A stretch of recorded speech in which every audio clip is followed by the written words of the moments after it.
સુરતથી સમાચાર છે કે જ્યાં રત્ન કલાકારોએ આજે બંધનું એલાન આપ્યું છે। રત્ન કલાકારોની રેલીને પોલીસની મંજૂરી નથી આપવામાં આવી। 4 દિવસ અગાઉ પોલીસ પાસે રેલીની મંજૂરી માંગવામાં આવી હતી, પરંતુ આ મંજૂરી મળી નથી। કતારગામ દરવાજા ખાતે પોલીસ બંદોબસ્ત મોટી સંખ્યામાં ખડકી દેવામાં આવ્યો છે। કેટલાક દ્રશ્યો સામે આવી રહ્યા છે। રત્ન કલાકારો એકઠા થાય તે પહેલા જ અહીંયા વિસ્તારમાં પોલીસને તૈનાત કરી દેવામાં આવી છે। કતારગામ દરવાજા વિસ્તાર પોલીસ છાવણીમાં ફેરવાઈ ચૂક્યો છે। રત્ન કલાકાર એકતા રેલીનું આજે આયોજન કર્યું છે। કતારગામ દરવાજાથી હીરાબાગ સુધી આજે રેલીનું આયોજન રત્ન કલાકારો દ્વારા કરવામાં આવ્યું છે। 30% પગાર વધારાની માંગ સાથે રત્ન કલાકારો મેદાન ઉતર્યા છે। રત્નદીપ યોજના લાગુ કરવાની સાથે વ્યવસાય વેરો નાબૂદ કરવાની માંગ તેઓ કરી રહ્યા છે।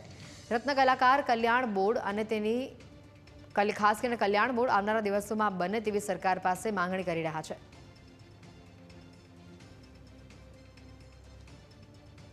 અને આ અંગે વધુ માહિતી મેળવીશું। સંવાદદાતા અમિત અમારી સાથે સીધા જોડાઈ ચૂક્યા છે। અમિત, જે પ્રકારના દ્રશ્યો સામે આવ્યા છે, આજે રત્ન કલાકારો દ્વારા જે એલાન કરવામાં આવ્યું છે, એકતા રેલીનું આયોજન કરવામાં આવ્યું છે, હડતાલનું આયોજન કરવામાં આવ્યું છે। હવે સૌથી મહત્વની વાત છે કે તેઓની આ રેલીને મંજૂરી આપવામાં આવી નથી અને રત્ન કલાકારો મેદાને ઉતરે તે પહેલા આખો જે વિસ્તાર છે તે પોલીસ છાવણીમાં ફેરવાઈ ચૂક્યો છે। શું સ્થિતિ છે હાલ?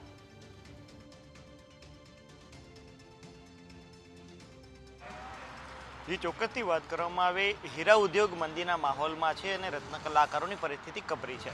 ત્યારે આવા સમયે સરકાર તેમને મદદરૂપ થાય, આ ઉપરાંત જે તેમને જે પગાર મળે છે અને જે ભાવ જે મળી રહ્યા છે તેમાં ભાવ વધારો થાય, કારણ કે જે મંદીનો સમય હોય છે તે સમયે હીરામાં ભાવ ઘટાડવામાં આવતા હોય છે, પગારમાં કાપ મૂકવામાં આવતો હોય છે।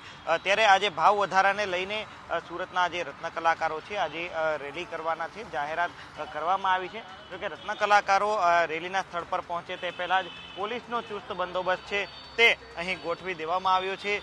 સીધા દ્રશ્ય બતાવવાનો પ્રયાસ કરીશ। કતારગામ દરવાજા વિસ્તારના આ જે દ્રશ્ય છે કે આ વિસ્તાર છે આખો પોલીસ છાવણીમાં ફેરવાઈ ગયો છે। કતારગામથી હીરાબાગ સુધી જે રત્ન કલાકાર એકતા રેલીનું છે આયોજન કરવામાં આવ્યું છે, પરંતુ રત્ન કલાકારો હવે તે પહેલા જ પોલીસનો બંદોબસ્ત છે તે ગોઠવી દેવામાં આવ્યો છે। 4 દિવસ પહેલા આ રેલીને મંજૂરી જે છે તે માગવામાં આવી હતી, પરંતુ હજુ સુધી કોઈ પણ પ્રકારની મંજૂરી છે તે આપવામાં આવી નથી। સીધા દ્રશ્યો જોઈ શકો છો કે આ જગ્યા છે એ જ સ્થળ છે કે જ્યાંથી રેલીની શરૂઆત થવાની હતી। રત્ન કલાકારો પોતાની માંગ છે તે સરકાર સમક્ષ કરવાના હતા, પરંતુ રેલીને મંજૂરી ન હોવાથી જે પોલીસનો કાફલો છે તે અહીં આવી પહોંચ્યો છે, બંદોબસ્ત ગોઠવી દેવામાં આવ્યો છે।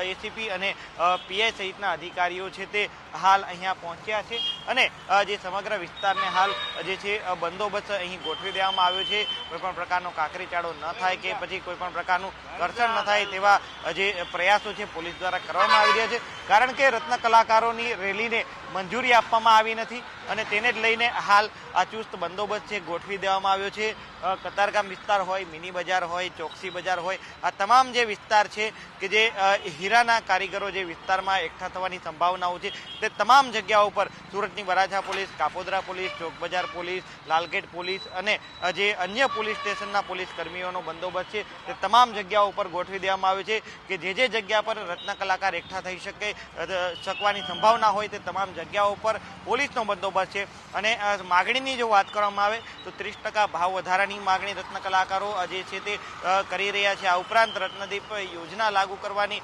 માગણી છે રત્ન કલાકારોની છે અને રત્ન કલાકાર કલ્યાણ બોર્ડ જે છે તે સ્થાપવામાં આવે તેવી માગણીને લઈને આજે રત્ન કલાકારો છે તે હડતાલનું એલાન પણ આપ્યું હતું અને મોટી સંખ્યામાં એકઠા થાય પહેલા જ જે રત્ન કલાકારોના વિસ્તારો છે ત્યાં પોલીસ બંદોબસ્ત ગોઠવી દેવાયો છે। બિલકુલ મહત્વની વાત આવે છે સામે કે જે પ્રકારે આખો વિસ્તાર અત્યારે પોલીસ છાવણીમાં ફેરવાયો છે। રત્ન કલાકારો દ્વારા 9 વાગ્યાનું અલ્ટિમેટમ આપવામાં આવ્યું હતું કે 9 વાગ્યાથી તેઓ એકતા રેલી યોજશે। હાલ શું સ્થિતિ છે? કોઈ રત્ન કલાકારો રોડ રસ્તા પર દેખાયા કે કેમ સૂત્રોચ્ચાર કરતા? અને સૌથી મહત્વની વાત કે તેઓની માંગ જો નથી સંતોષવામાં આવતી, તેઓના આજની આ રેલી નથી કરવા દેવામાં આવતી, તો આવનારા દિવસોમાં તેઓના પગલાં શું રહેશે?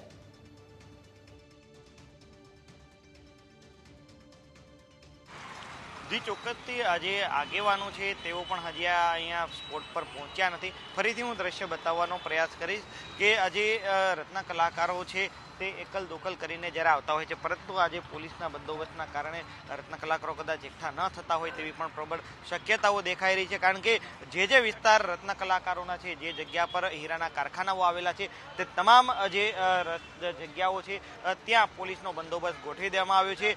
માનગઢ ચોક મિની બજારની વાત કરવામાં આવે ત્યાં વરાછા પોલીસ દ્વારા બંદોબસ્ત ગોઠવવામાં આવ્યો છે. આ ઉપરાંત ચોકસી બજારમાં પણ વરાછા પોલીસનો બંદોબસ્ત ગોઠવી દેવામાં આવ્યો છે. બીજી તરફ કતારગામની વાત કરવામાં આવે તો કતારગામ દરવાજા ખાતે આજે કતારગામ પોલીસ, ચોક બજાર પોલીસ અને લાલગેટ પોલીસનો બંદોબસ્ત છે તે અહીં ગોઠવવામાં આવ્યો છે. પીઆઈ તેમજ એસીપી સહિતના અધિકારીઓ પણ અહીંયા જે છે દેખરેખ કરવા માટે અહીંયા પહોંચ્યા છે.